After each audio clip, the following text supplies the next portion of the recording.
Allez, mesdames et messieurs, bonjour. Bon dimanche à toutes et à tous. Dans un instant, le sommet de Zapresse de ce dimanche, 7 avril 2024. Recrutement du nouveau staff technique et médical des Lions Indomptables. Le match des communiqués et contre-communiqués. La Fédération camerounaise de football a, après la journée d'hier, 48 heures pour nommer son propre sélectionneur de l'équipe nationale. En effet, le comité dirigeant de l'instance fêtière du football camerounais recommande à son président Samuel Eto'o de lui soumettre des propositions de nomination des membres des structures d'encadrement des Lions Indomptables. Convoqué de toute urgence, hier, cet organe s'est réuni à Yaoundé suite à cette session du comité d'urgence. Les membres du comité exécutif de la FECAFOOT demandent au capitaine du bateau de présenter les propositions de nomination des membres des structures d'encadrement des sélections nationales dans les 72 heures. C'est une réponse de plus adressée au gouvernement camerounais qui a récemment nommé Marc Brice, entraîneur des Lions Indomptables. La FECAFOOT soutient qu'elle ne considère pas cette nomination du gouvernement et va procéder à la sienne. L'on s'achemine vers la présence de deux staffs techniques, dont l'un du gouvernement et l'autre de la FECAFOOT. Toute chose qui risque de conduire le Cameroun vers la nomination d'un autre comité de normalisation. Cette nouvelle réaction de la FECAFOOT intervient 24 heures après l'appel à l'union sacrée autour de la sélection nationale fait par le ministre des Sports et de l'Éducation physique. En plein clash entre la FECAFOOT et le département ministériel de tutelle, le professeur Narcisse Mouele-Kombi appelle à une union sacrée autour de la sélection nationale. Alors que Samuel Eto'o récusait la nomination du nouveau staff, le patron du département des sports au Cameroun assure qu'elle est légale et ne viole pas les dispositions en vigueur. À cet effet, le professeur Narcisse Mouele-Kombi relève qu'il y a lieu d'avoir toujours présent à l'esprit que l'image du Cameroun, grande nation du football, doit être préservée en permanence, au-delà de toute autre considération particulariste ou individualiste. Ce qui compte, explique-t-il, c'est la prévalence de l'intérêt supérieur de la nation, dont les Lions Indomptables sont l'un des plus emblématiques porte-étendards. Par conséquent, ajoute le ministre des Sports et de l'Éducation physique, le plus important, c'est de se serrer les coudes pour constituer une chaîne d'union sacrée de notre sélection nationale de football afin que celle-ci retrouve le chemin de nouvelles victoires conformément aux directives du président de la République. Pour la joie et la fierté du grand public sportif camerounais, tous les acteurs du monde sportif, conclut Mouele-Kombi, doivent être focalisés sur cet objectif noble visant le triomphe de la nouvelle ambition victorieuse et glorieuse des Lions Indomptables. Recrutement du nouveau staff technique et médical des Lions Indomptables entre attaque et contre-attaque du ministère de la FECAFOOT. Cameroun qui gouverne dans le sport roi au Cameroun, c'est la question en débat dans cette émission de sa presse.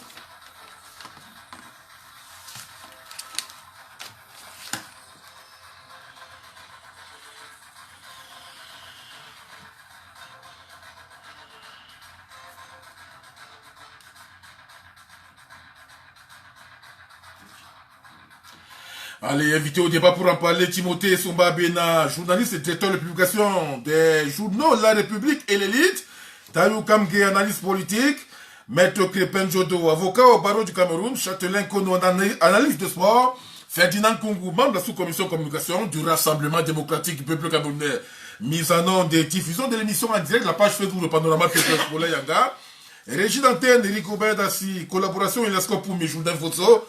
Je suis Serge Bicon, un break s'impose avant le débat proprement dit.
Ça, c'est la voix de ta fille. Hein? Oh, ouais. C'est ça. Docteur. Yeah, professeur. Professeur. Si tu parles mal, on peut nous arrêter.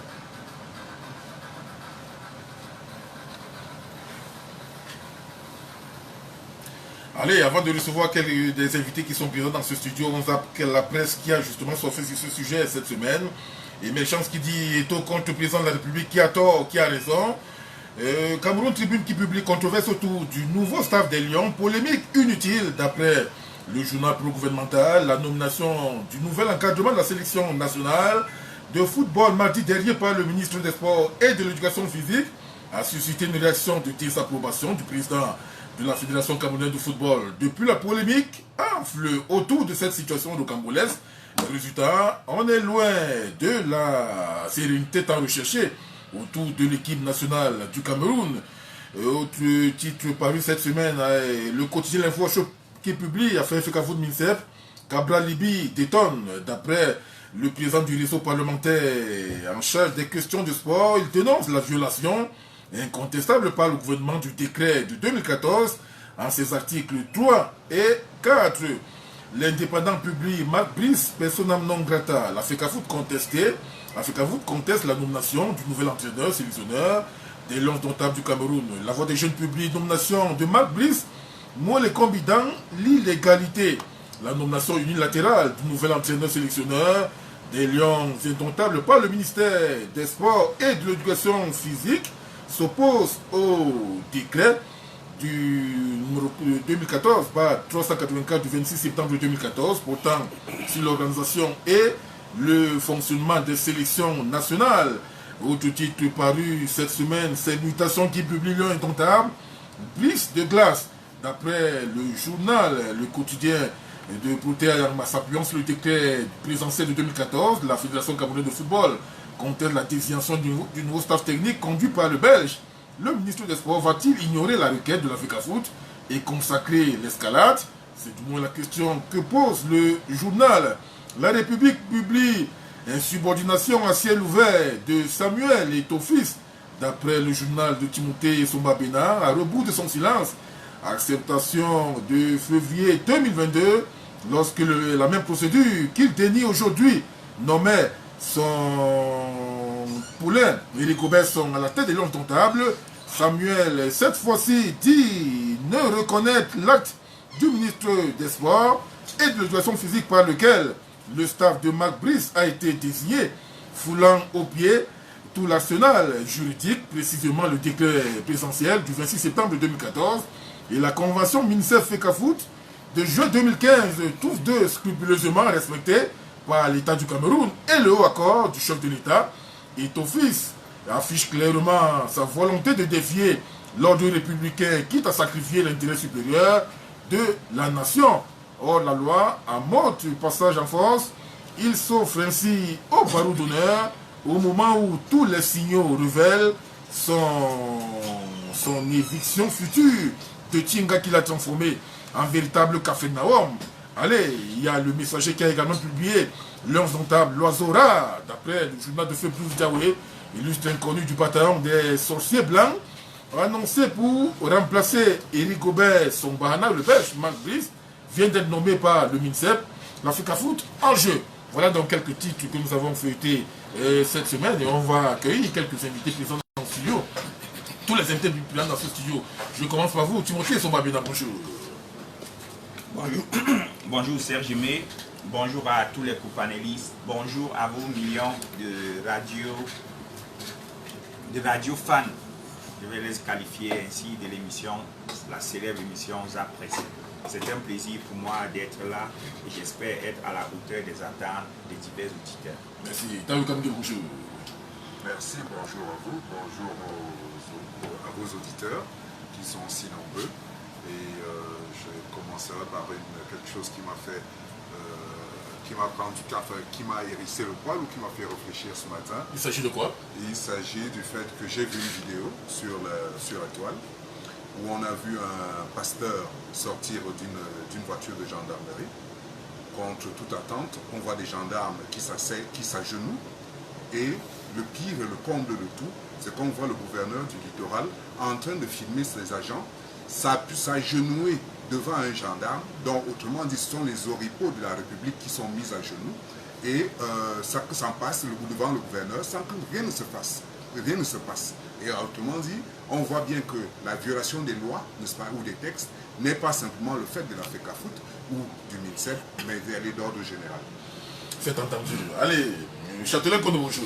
Bonjour, c'est Médicoy. Bonjour, nos auditeurs. Bonjour, le membre du panel. Hein. C'est un plaisir pour moi d'être là ce matin. Faites dans Congo, bonjour.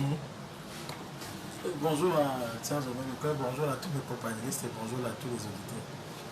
Maître Clépenjo, bonjour. Oui, bonjour Serge, bonjour à tous les copanélistes, bonjour à vos millions d'auditeurs. C'est toujours un plaisir d'être de vous. Avocat Boris Cameroun, c'est vous qui allez dire le droit dans ce studio. Au-delà des débats polémiques que l'on peut observer de part et d'autre entre les anti-étos et les pro-étos, c'est vous qui allez dire le droit. Oui, c'est ça qu'il est question. Le droit est uniquement le droit et tout le droit. Rien que le droit. Évariste Longa, bonjour. Oui, bonjour Saint-Germain et bonjour à tous les auditeurs de Radio Séantou. Bonjour à mes companélistes et bonjour au peuple camerounais. Allez, on y va donc. Timothée Somba, vous avez fait au moins 4 publications cette semaine en rapport avec l'affaire FECAFOOT MINSEP.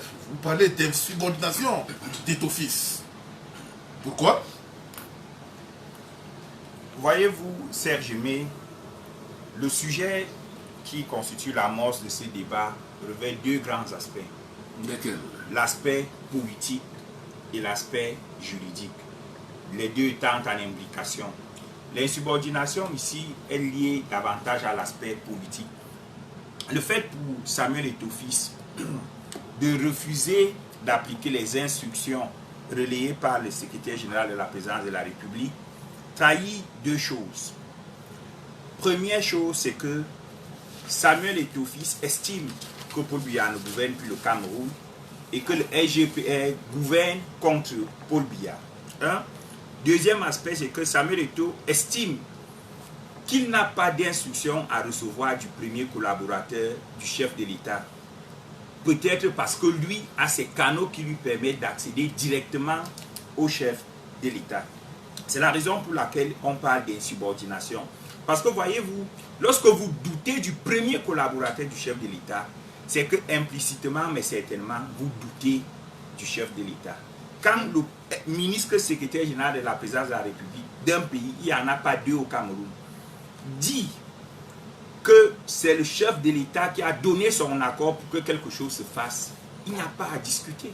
Soit vous exécutez, soit vous vous mettez en rébellion. Et Étofis a simplement choisi de se mettre en rébellion.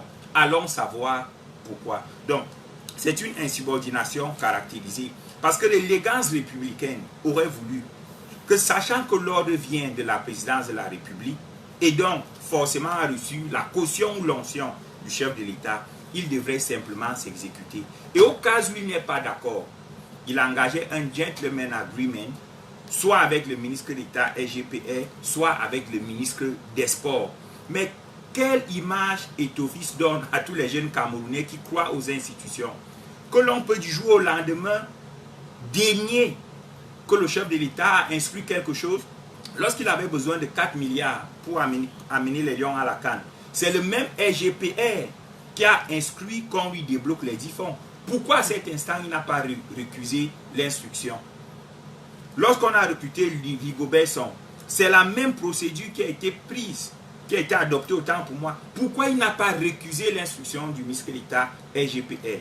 D'où vient-il que le président d'une structure qui pour exister a besoin de l'agrément de l'État, c'est l'État qui autorise que les fédérations existent, estime que la FECAFOOT est un État dans l'État et que lui, il adopte ses propres règles?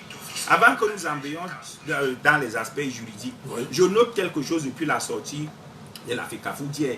C'est que lorsqu'elle liste les textes à laquelle elle est soumise, elle ne cite jamais la convention de 2015. Et c'est étonnant, parce que la convention de 2015 rentre dans le bloc de juridicité des textes que la FECAFOOT doit respecter. Elle a librement consenti à céder une part de ses prérogatives à l'État du Cameroun qui finance la plupart de ses activités. Mais elle cite le décret, elle cite la loi, elle cite ses statuts, mais elle ne cite pas la convention. Pourquoi la Eto'Fils ignore-t-il une convention qui lie la FECAFOOT? Donc, voilà mon premier jet. J'espère avoir l'opportunité de revenir de façon plus approfondie sur certains détails. J'aimerais, pour assurer les téléspectateurs, leur dire que vous avez le bonheur de ne pas avoir un seul juriste sur le plateau, mais 2 juristes, car je suis diplômé de droit public, spécialiste dans le conflit des Nords. C'est le cas de préciser. Dites-nous, quel est votre regard sur la double dimension politique et juridique du contentieux opposant la FECAFOOT, la Fédération camerounaise de football, au ministère des Sports et de l'Éducation civique? Parler après un éminent juriste qui est de surcroît journaliste et un peu taquin. Vous m'amenez, c'est comme si vous venez diluer, n'est-ce pas, du bon whisky par de l'eau frelatée des lobbies. Parce qu'effectivement, ce que je veux dire va paraître frelaté au vu de ce que je veux dire, au vu de ce qu'il a dit. Je commencerai par quelque chose d'un peu... je suis très étonné, mais on reviendra que aujourd'hui les Camerounais soient si, volontaires, ou ont besoin d'autant de droit, de justice, et tout le monde nous parle du droit, nous parle de justice. Or, au quotidien, je dis bien au quotidien, les Camerounais, nous violons systématiquement la loi. Et c'est chaque fois que la loi nous est opposable, qu'on commence à dire non, ce n'est pas bon, mais quand ça nous est profitable, on dit exactement le contraire et on vit exactement le contraire.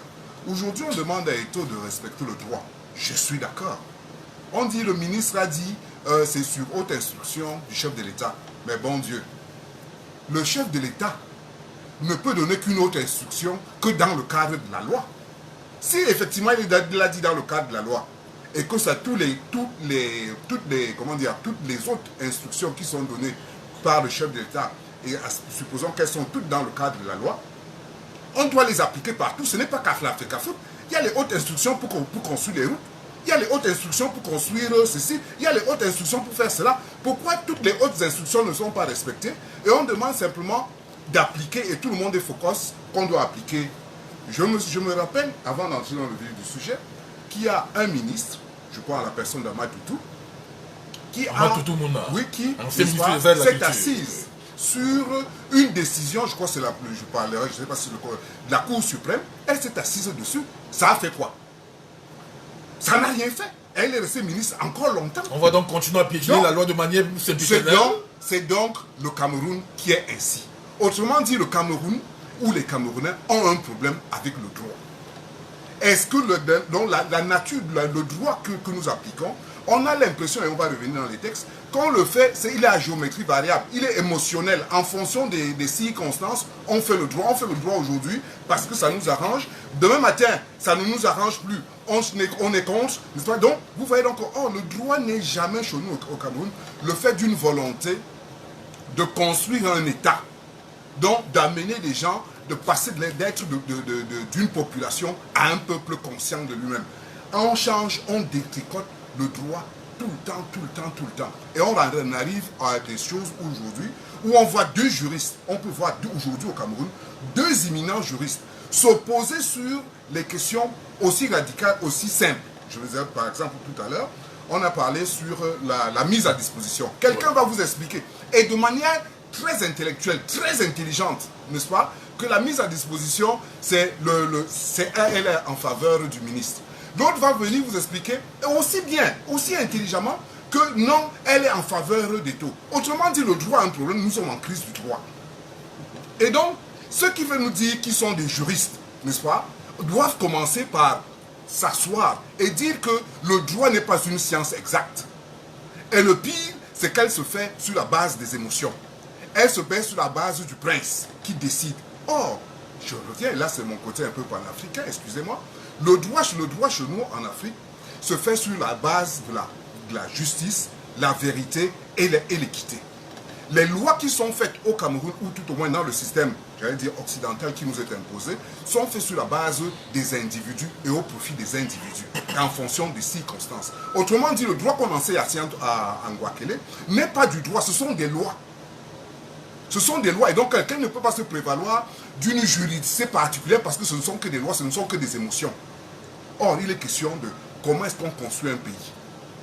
Et pour entrer dans le vif du sujet, en ce qui concerne ce qui se passe à la FECAFOOT, les juristes qui sont là vont certainement encore vouloir nous expliquer, mais il est question, bon Dieu, de construire un État. Un État, c'est la vérité, c'est la justice et c'est l'équité. On ne peut pas permanemment nous balancer de gauche à droite en fonction des intérêts. Et nous savons pertinemment que ce qui se fait en ce moment, c'est pour nous, j'allais dire, nous anesthésier dans la perspective des élections présidentielles. Parce que c'est là l'enjeu. On vient nous détourner avec des faux problèmes. Hier, c'était pas un faux problème, je veux dire. Hier, on était avec les affaires Bobda. Hier, avant-hier, on était avec les affaires ceci. Tous les jours, on nous sort des nouveaux dossiers, on nous distrait quand entre nous, dans le cadre de cette affaire de la FECAFOOT, vous ne l'aimez peut-être pas Eto'o, vous détestez Eto'o. Mais comment vous ne pouvez pas aller nommer son adversaire dans le cadre de comment dire, l'équipe que vous amenez, à ce moment-là, vous humainement, vous êtes à la maison, vous avez mis votre enfant dehors, parce qu'il a vous n'êtes pas d'accord avec lui, mais on vous prend, on vient vous le mettre devant vous, on vous dit que vous devez exécuter ce que votre enfant dit, vous-même entre vous, même si vous étiez d'accord au départ. Vous ne voyez pas que vous créez le conflit. Le ministre, en venant nommer ça, il n'y avait pas d'autres personnes, il n'y avait pas d'autres coachs au Cameroun qui soient aussi compétents que ceux-là pour venir contre. Parce qu'il sait bien qu'au-delà de toute chose, ça va créer un conflit supplémentaire. Le ministre fait partie des personnes qui nous distraient. Au même titre que Eto'o nous distrait, le ministre nous distrait. Et l'enjeu, c'est à qui profite le crime? Ça profite à Paul Biya. Parce qu'effectivement, pendant ce temps-là, nous ne parlons de rien d'autre. Nous ne parlons pas des routes, nous ne parlons pas d'électricité, nous ne parlons pas de toutes les autres instructions qu'il a données qui n'ont pas marché et ça fait 42 ans que nous sommes dans la merde. Et donc de ce point de vue-là, c'est un bon sujet pour nous dire que l'État du Cameroun est en crise. Et ce n'est pas seulement en crise à ce niveau-là, je termine par là. On voit que le droit est en crise partout et l'État du Cameroun est en crise partout. La crise du nord, du sud-ouest, du nord-ouest, c'est aussi un problème de droit. Partout où on passe, il n'y a que les problèmes de droit. Et on ne résout pas tous ces problèmes-là, mais tout le monde est focalisé sur le fait d'aller chercher un blanc pour venir nous entraîner. Parce que soi-disant, comme la FECAFOOT ne marche pas, il faut aller chercher un blanc pour venir nous entraîner. Mais on peut aussi chercher un ministre de l'économie et des finances en France. On peut aussi aller chercher un ministre de ceci à l'autre côté pour venir, puisque tous ces postes sont défaillants au Cameroun.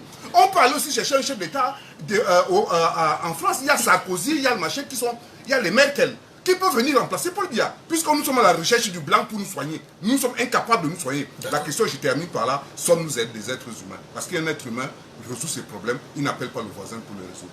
Alors, Ferdinand Congo, vous êtes un acteur politique. Est-ce que nous sommes aujourd'hui en train d'assister à une certaine politisation du droit, au point où il y a des contentieux sempiternels entre les départements ministériels et certains organismes? Et Itaïo Kamga fait à relever tout à l'heure la Cour suprême qui avait tranché en faveur de la CMC à l'époque, mais l'ancien ministre de la Culture, Yamato, tout le monde avait décidé justement de puisner la loi devant l'ensemble du gouvernement camerounais, devant le Premier ministre. Aujourd'hui, on est face à la FECAFOOT qui est opposée au ministre des Sports et de l'Éducation physique. Est-ce qu'il n'y a pas une politisation du droit au Cameroun qui fait basculer à des contentieux sempiternels entre les organes ministériels et certaines associations privées? Il y a le droit, il y a la loi et il y a la politique. Et la gestion d'un État est essentiellement politique. Et les questions de football dans notre pays sont essentiellement politiques. Ça, c'est le décor que tout le monde devrait intégrer ici. On sait ce que c'est que les Lions indomptables. La sélection nationale du Cameroun appartient d'ailleurs à l'État par la Fédération camerounaise de football. Ça vous envoie déjà un message qui est clair. En ce qui concerne l'équipe nationale, c'est une affaire d'État et c'est la gestion de l'État. Ça, c'est d'un. De deux, les techniciens qui sont recrutés pour encadrer l'équipe nationale sont payés par l'État. C'est-à-dire que, sauf si on veut me faire, et c'est pour ça que je dis qu'il y a beaucoup de nuances que peut-être qu'il faudra dégager le moment venu. Parfois, ce type de conflits peuvent même amener à toiletter ou à réorganiser certaines choses. Donc, tu ne peux pas recruter et je paye. Je vais forcément t'imposer qui tu vas recruter. Surtout que c'est moi le gestionnaire de toute la structure qui est l'État. Et donc, l'élément que tu gères est un sous-ensemble de cette structure. Je ne sais pas si on se comprend. À partir de là, il faut que les gens aplatissent leurs égos. Quand l'État du Cameroun décide de la gestion du football, notamment de l'équipe nationale, étant le payeur, a dit que je mets à votre disposition un coach. L'attitude à avoir, si on conteste, ce n'est pas le front. Parce qu'on est là dans une affaire purement politique, cette histoire. Et vous allez voir que les intelligences qui s'affrontent sont dans d'autres projections. C'est-à-dire qu'on n'est même plus dans le football. Là, c'est un homme politique qui parle. On n'est même plus dans le football. Parfois, c'est des questions d'ego, c'est des questions d'individus, c'est des questions de groupuscules qui s'affrontent parce qu'il y a des intérêts plus ou moins des uns et des autres qui seront piétinés. Alors qu'on dit qu'il y a des textes, il y a un décret, il y a une loi, il y a une convention qui est un peu comme la loi des partis, c'est comme un contrat. Sauf si subitement on veut rejeter cette convention, alors on aurait pris d'autres dispositions avant, de façon textuelle, pour dénoncer cette convention avant qu'on en arrive là. Mais si cette convention est préalable à ceux qui sont là, et qu'il y a la continuité du service et de l'administration, cette convention donc s'impose à la FECAFOOT. Et à partir du moment où le président, parce que il y a quelque chose qui m'intrigue. Nous avons assisté dans ce pays, toujours dans le recrutement des entraîneurs, au ministre des Sports qui avait voulu renouveler Conseil Sao. On a vu une instruction qui est venue, justement dans le même modèle, où on a dit qu'il fallait changer et qu'il fallait plutôt mettre Rigobert Song et tous les autres. Aujourd'hui, on est un peu dans le même processus. C'est la FECAFOOT qui se braque. Peut-être parce qu'elle n'a pas eu gain de cause cette fois. Et que c'est le ministère des Sports qui a gain de cause. Si on peut parler de cause ici. Maintenant, vous avez le cas Hugo Broche. Oui. Je crois, non, Otto Pfister. Je crois Otto Pfister. Où il y avait déjà eu ce conflit. Où la FECAFOOT n'avait pas voulu rogner l'arrivée de à l'époque de Yaya Mohamed. Otto Pfister. Ouais, mais Otto Pfister est venu et il a entraîné. Et je vous dis ce qui se passe, je crois qu'on va courir vers un mur si les gens ne s'aplatissent pas et si les gens ne respectent pas l'État. Parce que jusqu'à preuve de contraire, quand on va prendre en matière de hiérarchie, la fédération est un sous-ensemble qui reçoit agrément de l'État du Cameroun, notamment du ministère des Sports. Donc ce front-là, je ne comprends pas. On pourrait contester en disant nous n'avons pas été associés, encore que d'après les indiscrétions, il y aurait eu des réunions avec l'intelligence du Premier ministère où la fédération a été associée. Elle aurait même fait des propositions pour les staffs et que celles-ci n'ont pas été retenues parce que comment on veut dire, les prétentions financières étaient exorbitantes d'après l'État et que sur la base de recrutement, proposition pour avis obligatoire du ministre des Sports, virgule, soit pour mise à disposition. On a plutôt opté pour la mise à disposition. Ça, c'est pour comprendre les hautes instructions venues de la présidence et que le ministre des Sports essaie d'appliquer. On se demande donc, qu'est-ce qui anime les uns et les autres? Qu'est-ce qui anime les uns et les autres? Est-ce qu'on nous sommes encore là en train de parler de football? Est-ce que nous sommes encore en train de parler de l'équipe nationale du Cameroun? Est-ce que nous sommes encore là dans un état où il faut respecter? Parce que je vous dis, ce type de précédent, admettons même qu'il refuse de prendre ce coach et qu'il décide de recruter le leur. L'État n'entérine pas ce recrutement et ne le paye pas. C'est-à-dire que la fédération va commencer à le payer. L'État du Cameroun peut monter en puissance et retirer ton équipe nationale de toutes les compétitions parce que l'équipe nationale appartient à l'État du Cameroun, pas à la Fédération camerounaise de football. N'est-ce pas? On va se retrouver dans quelle situation? Mais la FIFA va nous tomber dessus et on va se retrouver dans une énième normalisation. J'ai comme l'impression que on n'est pas encore sorti de l'auberge depuis 10 ans. J'avais beaucoup d'espoir quand Samy est arrivé à la fédération pour que, avec son niveau et ses entrées, qu'il ait le feeling, parce que c'est une question de feeling. Les gens manquent de feeling. Les égos sont à un niveau tellement élevé et la guerre des réseaux continue toujours de faire son nid autour de l'équipe nationale, vous verrez que le championnat ne fait pas problème ici. C'est dès qu'on commence à parler sélection nationale. Pourquoi ça fait problème? Parce que c'est une propriété de l'État du Cameroun et parce que c'est une question hautement politique. Le football est une affaire politique, est une affaire d'image dans tous les pays qui ont atteint un certain niveau en termes de réputation dans le football. Vous allez en Allemagne, vous allez en France, vous allez au Brésil, vous allez en Argentine. Quand ça touche déjà l'équipe nationale, ça devient d'abord une affaire politique. Noël Le Gratte, à la sortie de la Coupe du Monde 2010, a été déposé. L'État français a pissé, excusez l'expression, a pissé sur les textes de la FIFA pour faire partie de Noël Le Gratte, président de la fédération. Je te dis que l'État français a pissé sur les textes parce que la FIFA n'a jamais été d'accord qu'on le débarque comme ça. Parce qu'on n'a pas supporté les problèmes de Naïsna. Mais ils ont dit on ne veut plus le président de la fédération. La FIFA a fait l'entêtement, ils ont fini par le faire partir. Parce que c'est une affaire qui devient une affaire d'État. C'est-à-dire que l'État doit rester l'État et on doit respecter l'État. Allez, Châtelain, quand vous êtes analyste du sport, lorsque l'on voit la façon dont les différents présidents des fédérations camerounaises de football ont fonctionné, que ce soit Yam Mohamed, Tombi Aroko, Seydou Momoundja aujourd'hui, Samuel Tofis, est-ce que les intelligences qui s'affrontent aujourd'hui sont dans d'autres projections ou bien dans d'autres logiques? Lorsque l'on essaie un peu d'analyser de manière froide la loi en rapport avec le sport, et notamment le football. Serge Biko, il faut dire que à l'observation de tout ce qui se passe, vous demandez est-ce qu'il s'agit encore du football? Et la réponse est toute trouvée. On dira non. Parce que lorsque moi j'entends les gens dire le ministre des Sports, non. Le ministre des Sports n'est pas l'instructeur de la reprise à main de la sélection. Retournez au discours du 10 février 2024 où le chef de l'État a dit l'État consent beaucoup de moyens pour le football. Je sais que vous avez été déçus.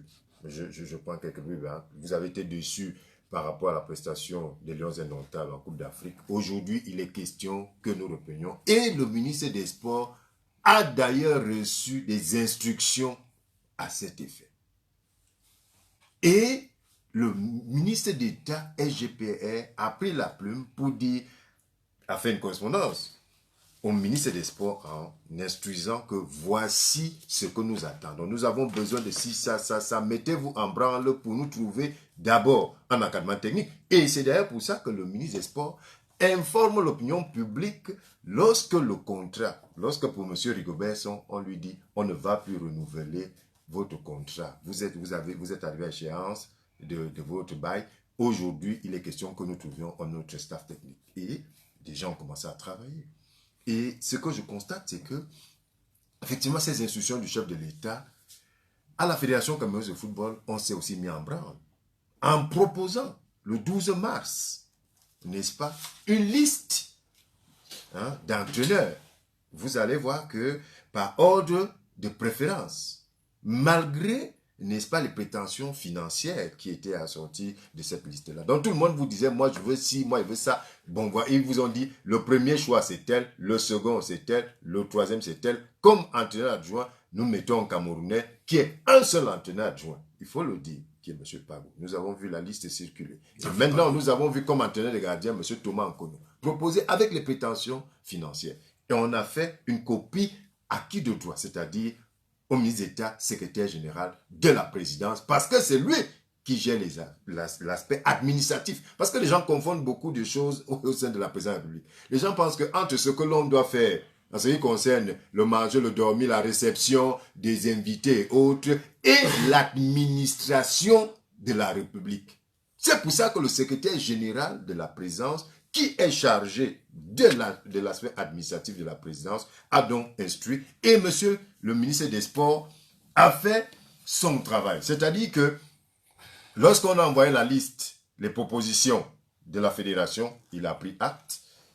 Ils ont continué de travailler, ils ont dit, mais vraiment, ce monsieur, quand nous regardons un peu les prétentions financières, je vous dis, beaucoup de gens disent que non, il aurait dû, non, quand vous avez déjà fait des préférences, qu'il aurait dû revoir encore avec la structure technique, on dit, mais vous avez proposé. Maintenant, nous allons donc prendre la mesure. Est-ce que nous acceptons cela? Parce qu'il faut voir tout le mécanisme. Le ministre des Sports, certainement, dans le traitement du dossier, a dû renvoyer cette même liste en haut lieu On a dû lui dire, ça ne passe pas. Est-ce que l'État du Cameroun est à même de payer 1,6 milliard à un entraîneur, donc à raison de 132 millions le mois? Celui qui a le moins 10 ans est à 82 millions. Est-ce que c'est possible que l'État le fasse? Non. Trouvez un autre moyen. Nous n'avons plus besoin de retourner vers vous. Il faut toujours dire aux Camerounais que quand nous sommes dans l'administration, on a, en tant que collaborateur, le pouvoir de proposition et le chef a le pouvoir de décision. C'est lui qui décide en dernier ressort. Tout ce que vous allez faire, écrivez, faites même une belle plume, écrivez tout ce que vous voulez, mais quand le chef va dire que vraiment ce que vous avez écrit là, ça ne m'intéresse pas, parce que c'est moi qui vais signer en dernier ressort, c'est moi qui vais payer, donc je ne peux pas accepter, j'accepte ou je n'accepte pas ce que vous me proposez. Donc aujourd'hui, quand vous observez donc, ce n'est pas au ministre des Sports que le président d'Africafoot s'oppose. Il s'oppose à la volonté du chef de l'État. Ça c'est clair. Parce que le ministre des Sports n'est qu'un exécutant. Non, permettez. Attendez. C'est un exécutant. Le ministre des Sports n'a jamais pris sur lui. Le 10 février, ce n'est pas lui qui s'est adressé à la nation, à la jeunesse. N'est-ce pas? La correspondance dont il fait référence, ce n'est pas lui qui l'a écrite. Il a fait un travail dont il a remis copie en haut lieu. Et on a donné aval pour la communication.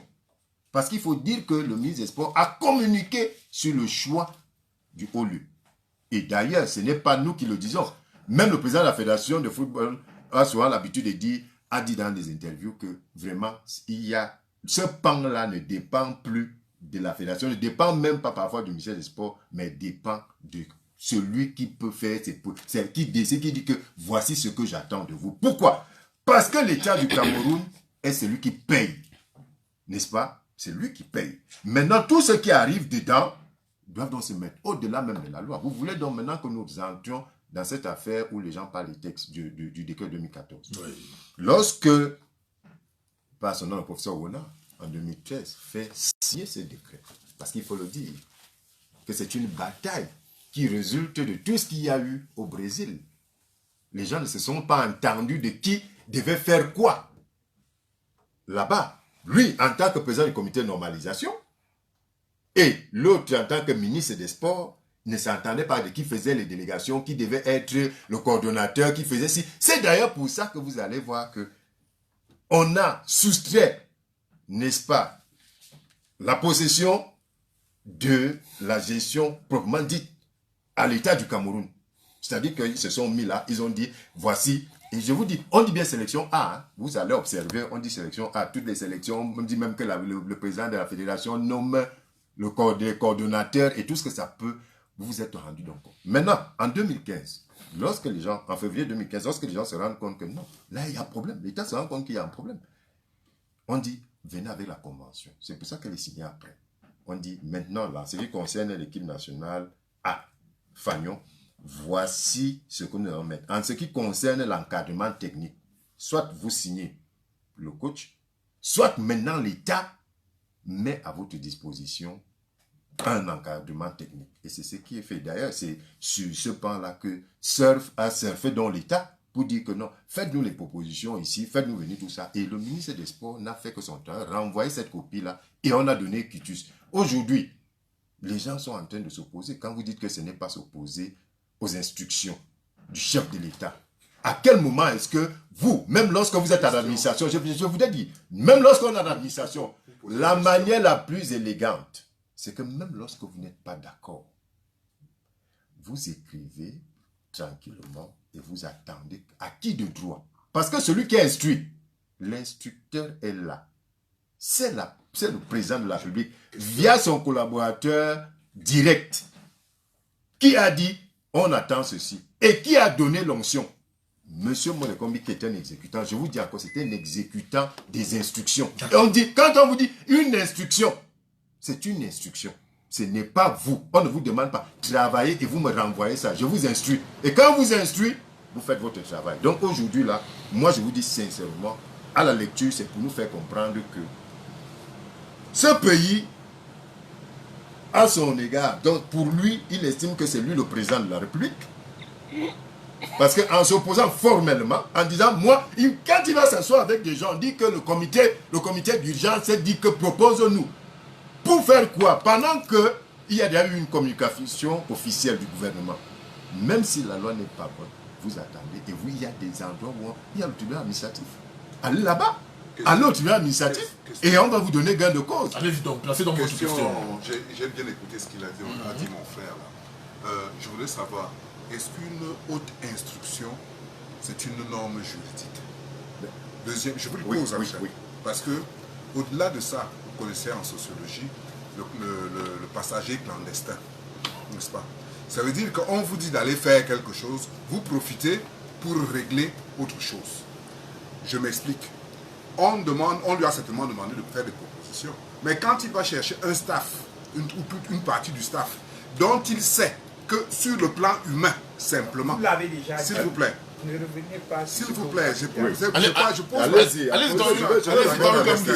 donc, n'a-t-il pas, n'est-ce pas, il va régler un problème, je parle, enfin, vous m'avez trouvé, mais le principe du passager clandestin fait que on est, justement, c'est ce qui crée davantage d'émotions, parce que mon frère a parlé, il y a des émotions, il y a des mal, mais effectivement, ça participe à la mauvaise ambiance que on regarde tout, tout devient un problème. C'est pour ça que je suis en train de vous dire que nous avons les forces de proposition lorsqu'on est collaborateur. Vous comprenez? Pour moi, je reste sur l'aspect. Le ministre des Sports a communiqué après avoir traité du dossier. Il a remis à qui de droit. Maintenant, si ceux qui sont là-bas ont acquiescé, ça veut dire que ce sont eux qui ont dit c'est bon. Vous comprenez? Non, vous dites que c'est pas normal, mais eux trouvent que c'est normal. C'est-à-dire que même si vous me mettez qui, et que moi, c'est à moi de filtrer maintenant, je peux traiter un dossier, c'est pour ça qu'il y a la lecture. Est-ce que les hautes instructions relèvent d'une norme juridique? Mais quand vous parlez, je vous dis d'abord qu'on a deux phases. Soit vous voulez, on a les instructions verbales, on a les instructions écrites. N'est-ce pas? Les hautes, voilà. C'est pour ça que heureusement que les juges sont là. Ça veut dire que quand ils donnent une instruction, et je dis, qu'est-ce qui pose problème aujourd'hui? Est-ce le choix de l'encadrement? Est-ce que l'encadrement technique, est un problème? Parce que lorsque moi j'ai entendu le communiqué final du comité d'urgence, c'est que proposez une liste de l'encadrement technique. Vous voyez un peu. Ça veut dire que le gouvernement ayant déjà communiqué, vous dites que non, nous on n'est même pas d'accord. Je vous dis encore que monsieur le ministre des Sports n'est pas celui qui a instruit.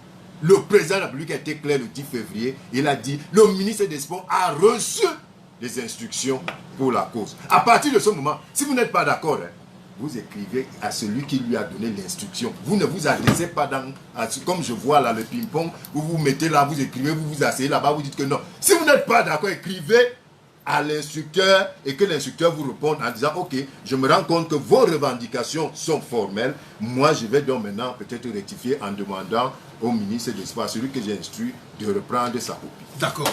Évariste Longa, est-ce qu'aujourd'hui, les institutionnels ont un problème avec l'applicabilité de la loi au Cameroun? Lorsque l'on regarde justement le conflit que pose l'Africafoot au ministère des Sports et de l'Éducation physique. Non, l'application de la loi au Cameroun a toujours posé des problèmes à tous les niveaux. Et c'est devenu un jeu courant dans ce pays de voir des normes qui sont là, des règles, des lois assez claires, mais qui ne sont pas appliquées. Même jusqu'aux autres institutions, il en arrive qu'on produit et que ce n'est pas appliqué. Mais au-delà de tout cela, la véritable question qu'on doit se poser dans cette affaire de l'Africafoot, c'est pourquoi est-ce qu'on en arrive à cela? Parce que quand vous lisez bien la loi, vous constatez qu'au-delà même du fait que les règles sont assez claires, mais il y a toujours de petits vides juridiques dans cela, c'est-à-dire des failles où chaque personne peut se positionner et se prévaloir d'un droit. Et cela va conduire tout simplement à la cacophonie parce que, à mon niveau, je pense que cela n'est pas fait de manière fortuite. C'est justement pour créer des séquences du genre que nous vivons actuellement et prendre le contrôle à certains endroits où on ne devrait pas faire ce qu'on veut quand on veut. Donc, également, il y a une curiosité dans cette histoire de l'Africafoot, c'est qu'on rappelait tout à l'heure le discours du chef de l'État le 10 février 2024, où il avait donné des instructions, où il s'était questionné sur la question du football et qu'il avait énoncé de fortes dépenses que l'État fait dans ce sens, sans avoir les résultats. Vous voyez, vous allez remarquer que quelques 2 semaines, je pense, après ce discours, nous avons vu la haute instruction qui a été donnée au niveau du ministre.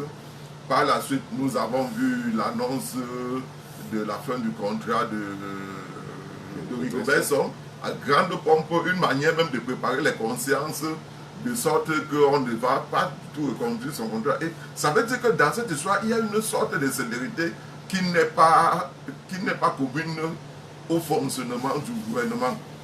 Ce qui me fait dire exactement que nous sommes dans une pleine séance de distraction.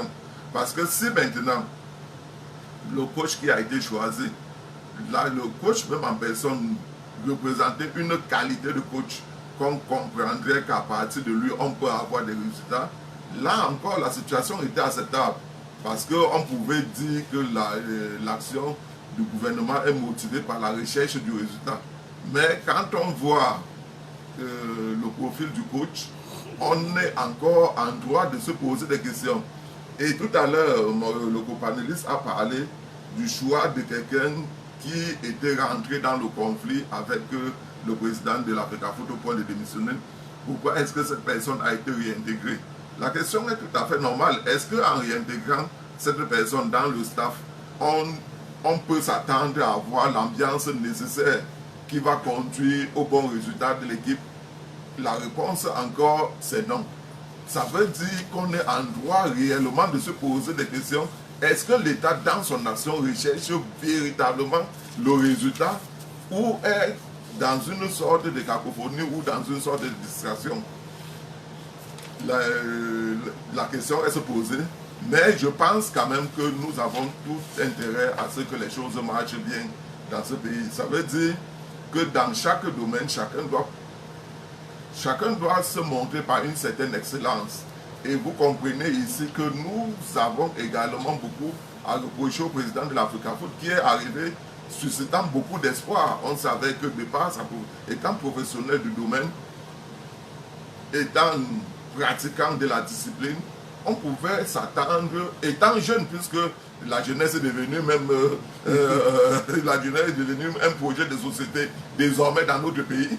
Étant jeune, comme on dit, on s'attendrait qu'on ait un peu une autre vision de ce qui se passe là.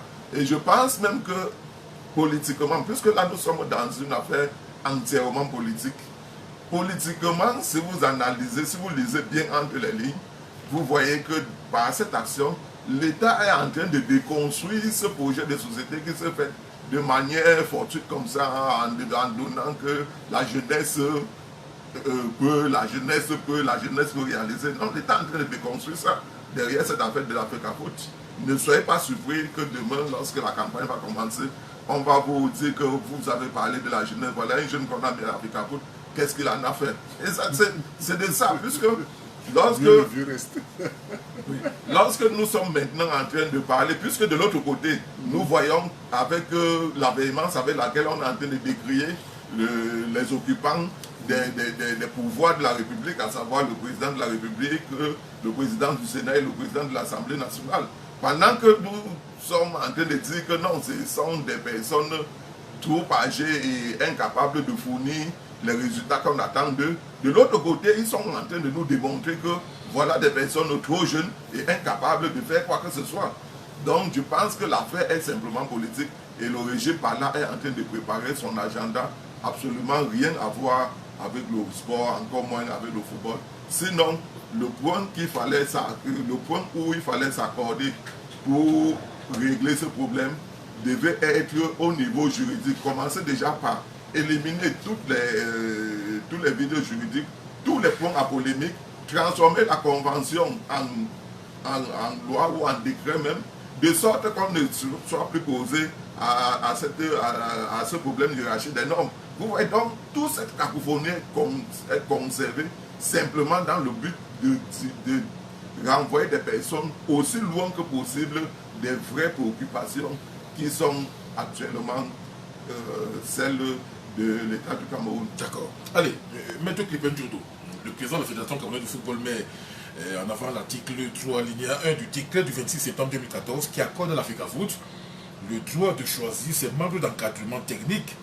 Cependant, il convient de noter l'existence d'une convention entre le ministre des Sports et de l'Éducation physique et la FECAFOOT datant de 2014 et complété en 2015, qui établit d'ailleurs 2 modalités de désignation du personnel technique des lieux notables. Et cette convention accorde au gouvernement camerounais la possibilité de choisir le personnel technique en tant que principal financier et garant des résultats sportifs. Alors, lorsque l'on regarde la convention MINSEP-FECAFOOT et le décret de 2014, quelles sont les implications juridiques que l'on peut davantage mettre en vitrine pour justement comprendre ce qui se passe aujourd'hui par rapport au contentieux qui oppose les deux organes? Merci Serge. Vous remarquerez mon silence lorsque vous passez la parole, qui signifie simplement, qui marque mon étonnement. L'étonnement parce que chez nous, dans nos classes de neige, on nous a appris à ne pas interpréter ce qui est écrit clairement. Ça, c'est un débat, comme tout citoyen que j'ai découvert et qui passionne tellement. On comprend que c'est du football. Et on comprend que c'est peut-être Samuel Eto'o. On comprend que c'est peut-être le ministre, le professeur Moulé Kombi, que je connais très bien en tant que bon juriste. Et vous comprenez pourquoi je dis bon juriste.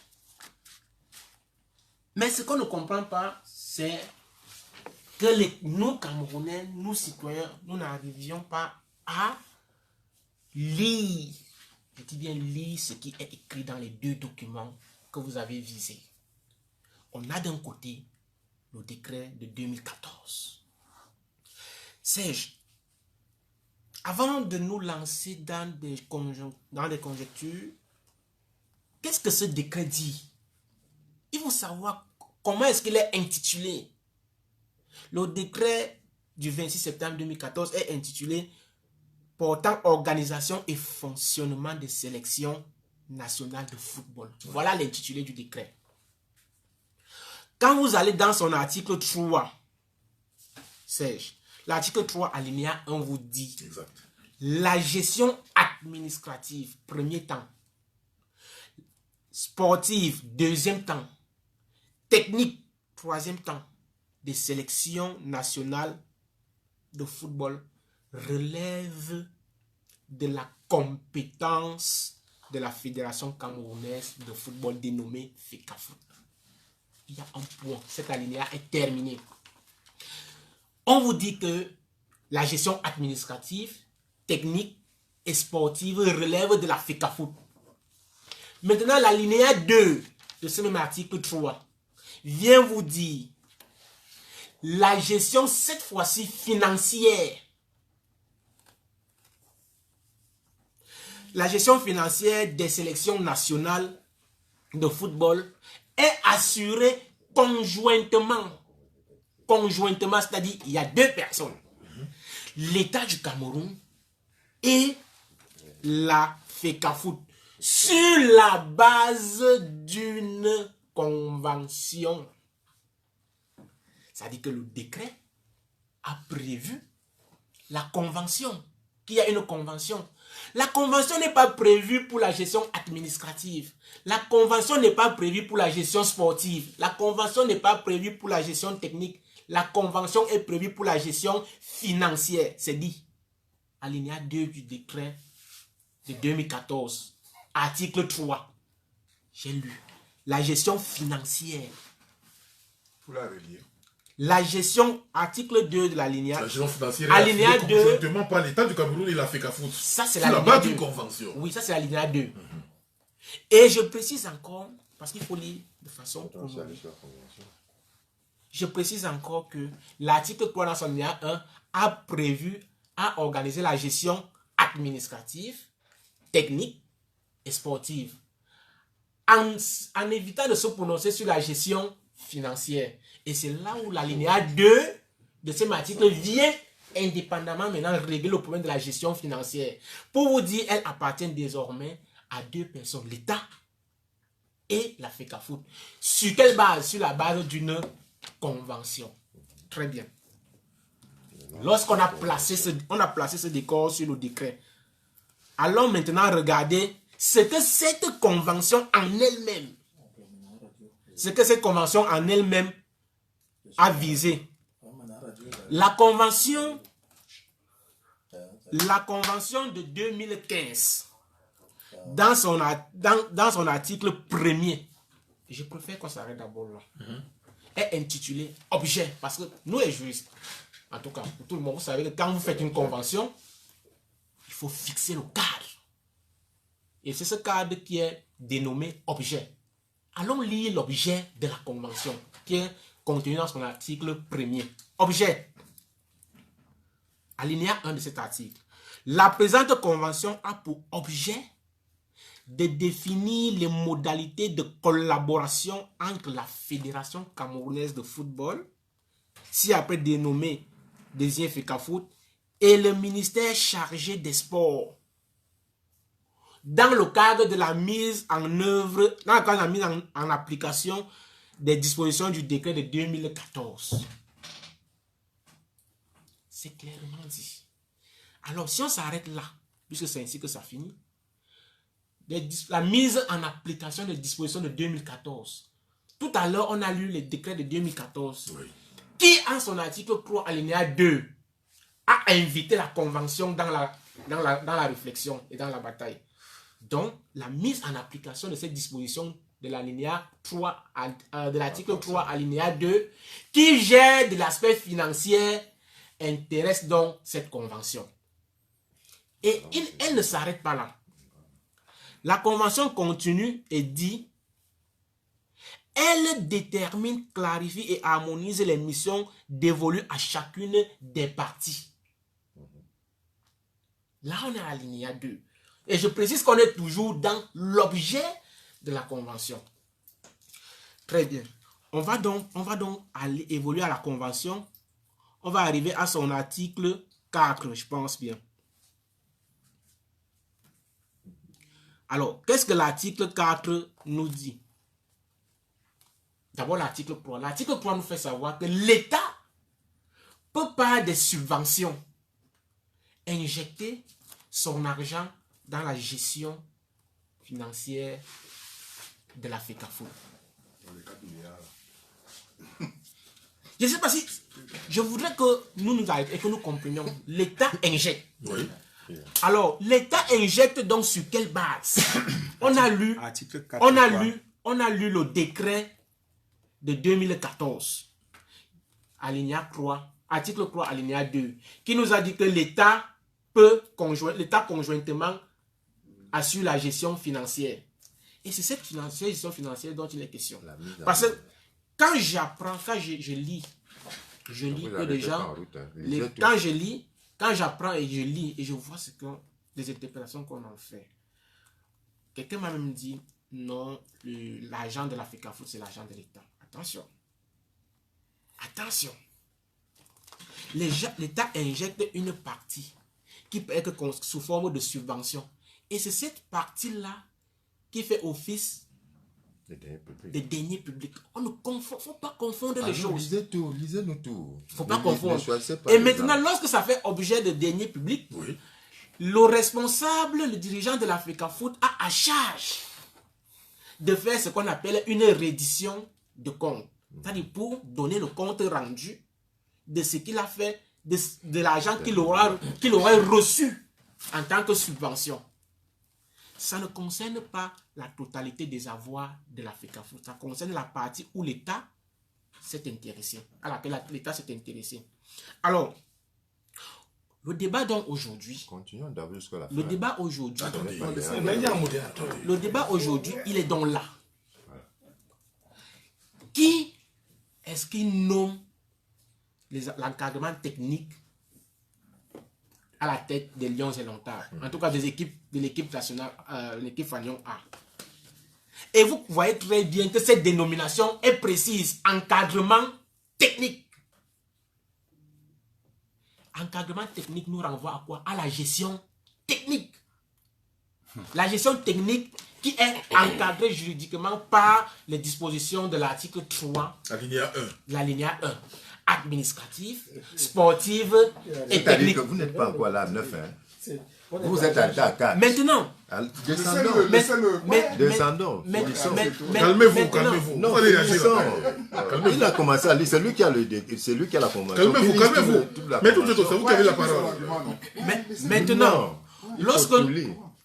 lorsque on s'est arrêté à ce niveau, c'est-à-dire lorsqu'on s'est arrêté à la question de savoir qui nomme qui a la compétence d'évoluer à la nomination de l'encadrement technique. Finissons. On a donc le décret qui nous a dit qui peut le nommer en son article 3 alinéa 1, à son article 3 même, qui dit simplement que les équipes nationales sont de la compétence du ministère de la FECAFOOT, de la Fédération camerounaise de football. Ça a été dit et c'est clair.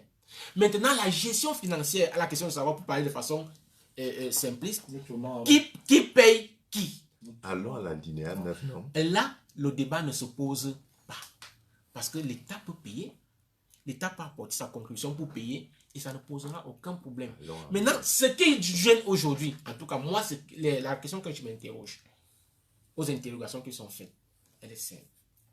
Pourquoi est-ce que ça pose problème alors que le décret a dit que la compétence du ministère de la FECAFOOT est administrative, technique et sportive. C'est-à-dire, la FECAFOOT a donc la responsabilité d'embaucher le coach. Donc la convention s'est arrêtée à l'article 4. Encore que même. Donc la convention là c'est 4. Encore que même plus loin. Descendons, non? Plus loin.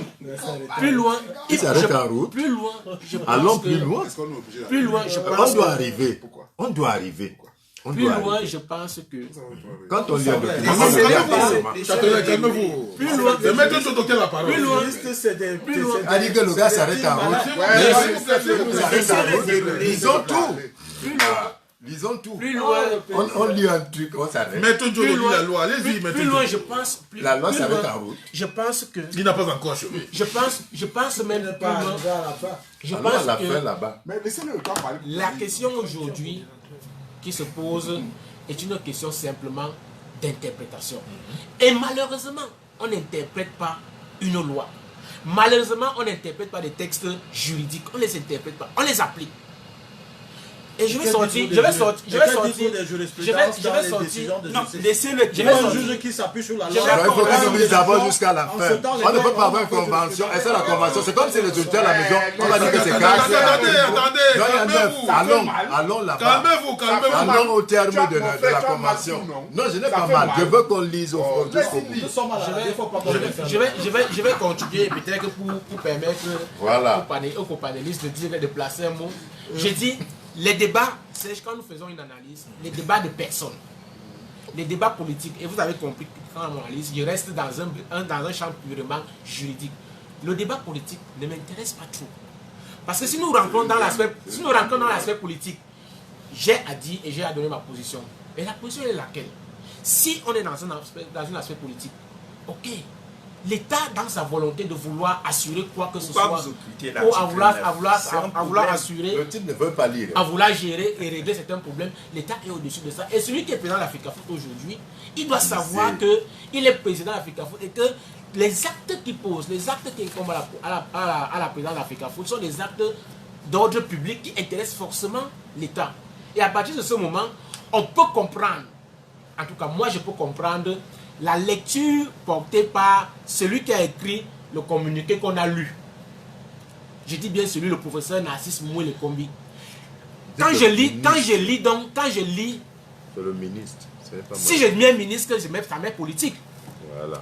Je sais bien, j'ignore pas que vous comprenez que je suis juriste. Donc si je mets le ministre, ça veut dire que c'est une connotation politique. J'appelle professeur Narcisse Moué Kombi parce que c'est sa qualité, c'est ça qu'il est. Non, mettez le ministre. C'est ça qu'il est. Maintenant, pourquoi est-ce que je dis, et c'est le ministre. Pourquoi est-ce que je dis professeur, Laissez-le parler. pourquoi est-ce que je dis professeur Narcisse Moué Kombi? Je dis professeur parce que il a deux postures. Si je parle du professeur, je parle de l'homme de droit expérimenté. Vous me comprenez? Je parle de l'homme de droit expérimenté. Maintenant, si je mets ministre Narcisse Moué Kombi, je parle de l'homme politique. Et moi, en lisant le document qu'il a produit, en tout cas le document dont la paternité lui a attribué, Je pense plus que c'est l'homme politique qui parlait dans ce document que le juriste. Pourquoi? Pour deux éléments. Un juriste, en tout cas le juriste l'est, le juriste agrégé, le professeur, parce que c'est mon professeur, il m'a enseigné, qu'il est, ne peut pas avoir dit dans son écrit que mise à disposition, c'est ce que le communiqué là nous révèle. Même si on se retrouve 1000, lui professeur, il nous a enseigné, il sait que c'est pas ça la mise à disposition. Quel est donc le sens conféré à la technologie mise à disposition? L'article 4 que vous dites Maintenant, quel est le sens juridique conféré ici à la technologie mise à disposition? Voilà, parce que il faut que parler de ça. Maintenant, quand je dis le ministre, c'est l'homme, quand il dit pour moi c'est l'homme politique qui a parlé, vous verrez que dans son communiqué, il a cité, j'ai fait le décompte, il a cité le discours du président de la République, je pense 3 ou 4 fois. C'est-à-dire, il a fait référence à ce discours 3 ou 4 fois. Ce qui montre à suffire que c'est l'homme politique qui parle en exécution d'une mise en œuvre ou d'une recommandation de la hiérarchie.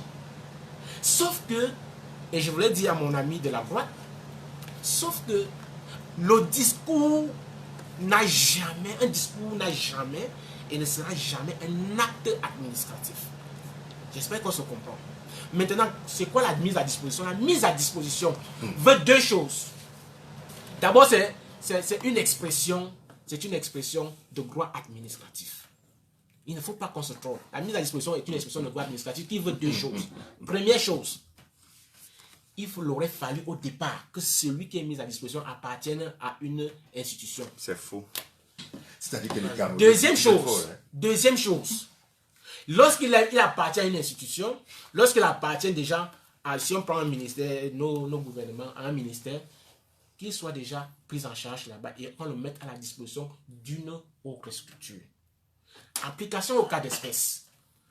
Le nouvel entraîneur qui, entre parenthèses, quel est le fondement juridique? Serait mis... Le statut de la fonction publique est clair. Serait mis la mise à disposition n'a pas de fondement. Attendez, Timothée, vous avez la parole tout à l'heure après lui. Serait mis à disposition lorsqu'il... Je suis fonctionnaire. Lorsqu'il... Quand il parle de droit administratif, lorsqu'il aurait été... Attendez. S'il aurait été au préalable muni de son contrat paraphé. Est-ce qu'on peut avoir des cas illustratifs de la mise à disposition concrètement? Oui, la mise à disposition. Un cas d'exemple. Ça dit que mise à disposition. Je suis dans un dossier. Je suis dans un dossier où certains fonctionnaires, un cadre du ministère de l'Emploi. Oui. Bon, prenons le cas le plus simple. Le ministère des Transports. Il est fonctionnaire, il est sous la bannière du ministère des Transports. Il a été mis à disposition au ministère des Travaux publics. Il a été envoyé au ministère des Travaux publics. En combien c'est une mise à disposition. Et l'acte qui désigne ça, qui matérialise cela, qui l'envoie là-bas, est bien intitulé mise à disposition de monsieur tel employé, excusez le terme, du ministère des Transports. Dorénavant, qui va officier au ministère des Travaux publics.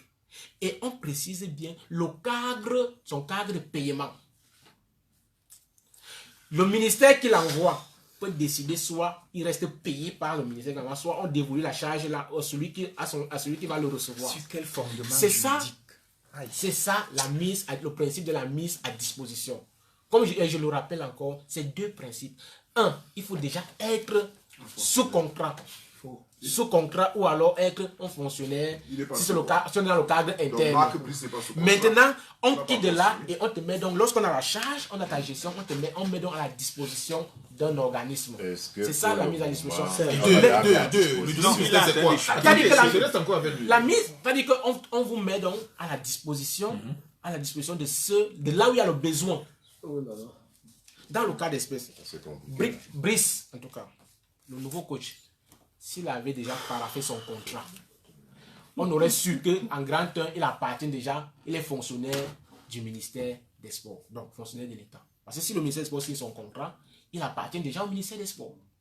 Il appartient, il il a son contrat. Et maintenant, le ministère des Sports, donc, avec les arguments textuels qui sont là, le prend donc et met à la disposition de la FECAFOOT pour aller régler un problème, pour gérer une situation. C'est ça le principe de la mise à disposition. Et j'aurais été d'accord donc avec le ministre, avec le texte du ministre qui aurait pu être logique si cela avait été fait en amont. Et on nous a dit quelque part, on nous a dit dans une discussion justement au ministère des Sports, et je ne trahis pas secret, on a eu cette réunion, on nous a fait savoir que ça va être fait. Mais sauf qu'en disant ça va être fait, effectivement ce que nous disons est vrai, ça va être régularisé, mais en disant ça va être fait, on a déjà avancé une idée, on a déjà mis la charrue avant les bœufs. Et c'est parce qu'on se comprend. Lorsque nous disons aujourd'hui ça va être fait, c'est-à-dire qu'on va le contractualiser et puis et le mettre maintenant à disposition. Mais on ne fait pas ça. Vous prenez d'abord le soin de faire et maintenant vous réagissez. Et c'est la raison pour laquelle dans son communiqué, il vous dit à la fin que toutes les dispositions sont d'ores et déjà prises pour sa mise à disposition. Or, il aurait été gentleman. Je boite ça en touche très vite puis, parce que... Et puis... ça fait 30 minutes, tu c'est laborieux.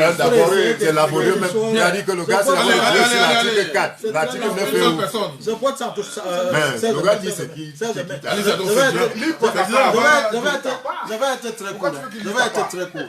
être très court. Première chose, pour le recrutement de Rigaud, n'est-ce pas?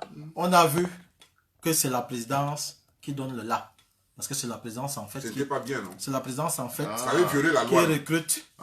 Est-ce qu'on va tout violer? Et les gens avaient validé. C'est la présidence qui recrute. Et c'est la présidence qui va payer. Parce que c'est pas la FECAFOOT qui paye les entraîneurs de l'équipe nationale. C'est aussi simple que ça. Maintenant, pour ce qui est de cette fameuse convention, qui est comme une circulaire d'application. Parce que le principe au Cameroun, c'est que vous avez parfois une loi, vous avez un décret, et vous avez maintenant un autre texte qui veut dire texte d'application comme une circulaire d'application. Donc la convention donc est comme une circulaire d'application de ce décret. Pour souffrir que je parle. Vous avez parlé pendant 30 minutes, c'était très laborieux. J'ai même essayé de vous saisir, je n'ai plus rien saisi. J'ai compris que vous êtes entré dans le juridisme juridique. C'est-à-dire que vous êtes très fort pour ça. Si vous êtes expert dans le domaine, moi je suis pratique. J'ai dit, cette convention est donc comme un texte d'application, comme une circulaire d'application. Et dans cette convention, on a été clair en disant qu'elle est d'ailleurs intitulée Organisation et Gestion. Les deux parties, dont la Fédération et le ministère des Sports, ont clairement dit que pour le recrutement du coach, il y a deux possibilités. En français simple, pour nos auditeurs, il y a deux possibilités. Soit la FECAFOOT va prospecter et amène les profils et les propose sur avis obligatoire. Attention. Sur avis obligatoire du ministère des Sports. Avis obligatoire ne veut pas dire qu'on souffrez que je parle. Sur avis obligatoire. Sur avis, je continue. Sur avis, et la ponctuation compte ici. Sur avis obligatoire du ministère des Sports, virgule, soit par mise à disposition. C'est-à-dire que quand la FECAFOOT ramène des gens, on prend l'avis obligatoire du ministre des Sports, qui peut donc dire OK, ou qui peut s'appuyer sur moi, je mets à votre disposition tel. C'est ce que ça veut dire. Aussi simple que ça. C'est écrit. On a dit que, pour que les auditeurs comprennent, à partir de là, n'est-ce pas? On part de là, on arrive donc à ce petit jeu auquel les gens veulent jouer. Je vous ai dit, ce petit jeu auquel les gens veulent jouer, ce petit jeu juridique.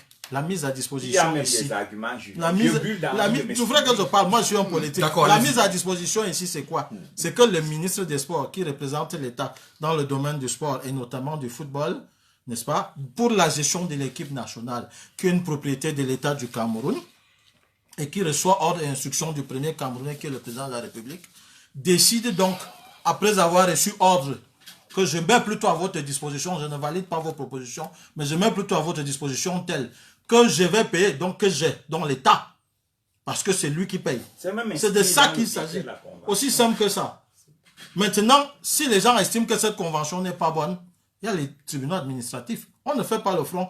C'est-à-dire, je ne suis pas d'accord qu'on aille encore nous chercher des mercenaires non-nèmes, expatriés. Le principe de l'entraîneur national avec ou d'origine camerounaise doit être acté. D'accord. C'est la seule chose que je conteste dans ce qui s'est passé, mais pour ce qui est à partir de l'instruction du président du décret de la convention, il faut se plier. D'accord. Timothée Sombadio, vous ne semblez pas partager la grille de lecture développée par Maître Kripenjoulou sur la mise à disposition. Ce n'est pas le journaliste cette fois qui va parler. Cette fois, c'est le juriste qui va parler. Et j'entre dans mon déroulé par une évidence. Qui recrute pour l'État au Cameroun? C'est le ministre de la fonction publique. Il recrute pour tous les ministères. Qui gère tout le personnel? C'est chaque ministère qui gère son personnel. Gestion administrative ne signifie pas recrutement. Le décret a choisi une seule fonction pour laquelle la FECAFOOT recrute. C'est le coordonnateur général. Et le décret s'est étendu. Pourquoi le décret n'a pas dit que la FECAFOOT nomme le sélectionneur? Pourquoi seulement choisir le coordonnateur général? C'est parce qu'on savait qu'il y a quelque part où nous allons arriver sur le recrutement. Dès que je l'ai dit, je pose une question. Est-ce que la convention de 2015 a le droit de s'appliquer? Je dis oui. Est-ce que la convention de 2015 fait foi? Je dis oui. Pourquoi? Premier argument. La convention de 2015 bénéficie de 2 privilèges de prévalence, au point où elle peut primer sur le décret. Un, ça s'appelle la lex posterior dérogate. La convention de 2015 est prise après le décret, en toute connaissance du décret. Ça veut dire que c'est la loi d'après qui s'applique. Surtout qu'elle n'a pas été dénoncée par les avocats de la FECAFOOT de l'époque. S'ils voulaient que c'est le décret qu'on continue d'appliquer, ils allaient dire, puisque la convention va au-delà du décret, nous on n'applique pas ça. Sauf que la FECAFOOT de l'époque a signé. Le deuxième privilège, qui est un principe général du droit, ça s'appelle la lex specialis. Lex specialis dérogate generalibus quelque chose. Je ne retiens pas la maxime latine. Mais en français, ça veut dire la loi spéciale déroge de la loi générale. Le décret organise le fonctionnement des sélections nationales, énumérativement distinguées. Mais la convention choisit un seul aspect, c'est les modalités de collaboration entre la FECAFOOT et l'État. Article 1, article 2, que lui-même a listé. Lorsqu'il évoque l'article 3, l'alinéa 3 de l'article 3 du décret, qui dit que c'est la gestion financière qui va faire l'objet de conventions et de textes. À aucun moment cet article dit, à aucun moment le décret n'interdit à l'État, à la FECAFOOT, de prendre des conventions de gestion. Sauf que la convention, dans ce cas d'espèce, n'est même pas un acte de gestion. Gérer veut dire quoi? Gérer, c'est des actes, convoquer les joueurs, régler les questions d'équipement, prospecter et autres. L'État ne fait pas ça. C'est la raison pour laquelle on prend et on met à disposition de la FECAFOOT. Pourquoi on confie l'entraîneur à la FECAFOOT? Parce que c'est la FECAFOOT qui va le gérer. Que veut dire mettre à disposition? Mettre à disposition veut simplement dire fournir quelque chose à quelqu'un. En français facile.